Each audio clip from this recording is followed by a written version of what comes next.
Módulo 2, entendendo os doctypes.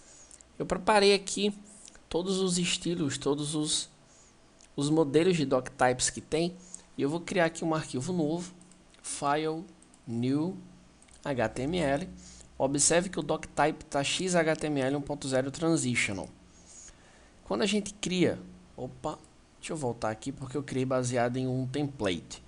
Novo, transitional, deixar o normal. Então vejam só, quando você cria um documento XHTML, não é?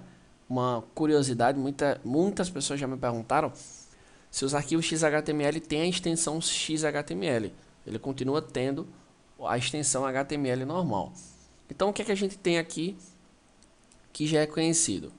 O HTML, só que fazendo uma referência ao site da W3C, isso já é diferente. No início do documento a gente tem um doctype, esse doctype é o transitional, que eu vou comentar, ó, esse aqui, não é? E a gente tem um head, temos o meta, que tem aqui a codificação que vai ser usada, se aceita caracteres especiais, se não aceita, e o restante a gente já conhece, tem um title, head, o body e o fechamento da HTML. Então isso aqui é a estrutura de um documento XHTML.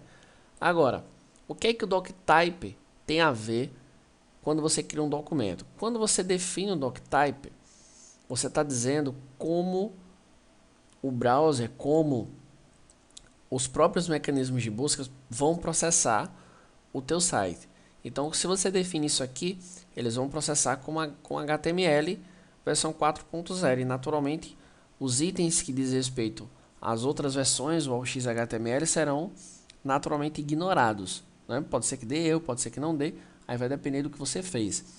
Quando o teu documento é um XHTML, aí depende o tipo. Eu coloquei aqui como comentário os três tipos que nós temos aqui: o strict, o transitional e o frame set, não é? O strict eu coloquei aqui já para facilitar o seu aprendizado, é quando você faz um código 100% XML. Então você tem um domínio total da linguagem, você cria ele 100% perfeito, validado pela W3C. Então esse é o doctype que você vai usar, não é? Isso já é para quem domina bastante o XHTML e o CSS, e o site fica sem dúvidas perfeito e muito fácil de ser indexado pelos mecanismos de buscas, quase que não sai. Quando você usa o transitional, esse que no caso é o mais usado ainda, não é?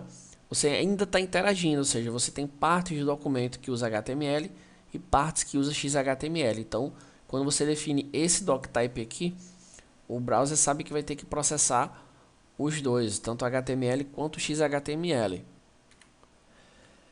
E o frame set é quando você está utilizando, o nome já é bem sugestivo, quando você está utilizando frames. Então, isso aqui não é uma coisa que você tem que decorar, né? Até porque quando a gente cria um novo documento, ele já coloca. O importante é você saber que isso aqui diz ao browser como ele deve interpretar o teu site, qual é o tipo de doctype que ele vai interpretar, e isso faz com que ele já saiba, teoricamente, como processar e o que vem por aí de código, de padrões e de forma de organização no teu site. No exemplo a seguir, a gente já vai criar um documento e a gente já vai ver como o próprio Dreamweaver já pode criar isso aqui para a gente, sem que você tenha necessidade de estar sempre digitando o doctype.